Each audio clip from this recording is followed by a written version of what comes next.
Kunokwesabela ukuthi ucishwa kukagesi ngenhloso yokuwonga i-load shedding kuzokhinyabeza kakhulu umnotho wakulelizwe.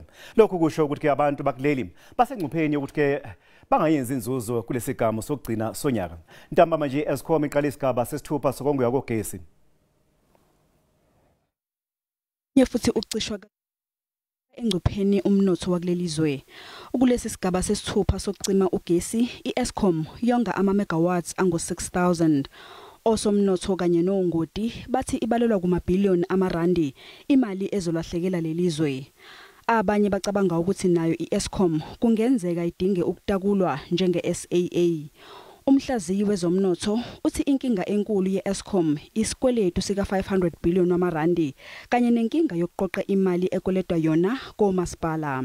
The issue around Eskom is the enormous debt that sits on Eskom's balance sheet. So potentially there is an argument for restructuring. But at the same time, you know, the fact that you can let something like SAA slip into business rescue, the same approach can't be adopted at Eskom just because of the nature of Eskom's business. iBrand SA ithi lelizwe kumele libheke ukuthi ingabe ukusetshenziswa kogesi osusetshenzisiwe kungaba namuphi umthelela kwezamandla. I think if you look at the integrated energy plan released by government in the last few months, there's particular attention paid to how do we up the share of renewable energies in terms of the bigger energy provision picture of the country. So I think we'll have to articulate that in more detail in future.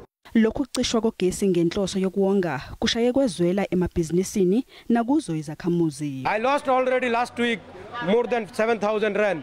It's affected our business and the network and the till also not working. iEskom ithi asikho isidingo sokuthi abantu bexhamazele ngokufakwa kwesigaba sesithupha sokongiwa kagesi ngoba lesi simo siyalawuleka. Ithi ukucishwa kagesi ngenhloso yokuwonga ikwenza ngoba ifuna ukuvikela lelizwe ekutheni lingahlali ebumnyameni into engenamkhawulo.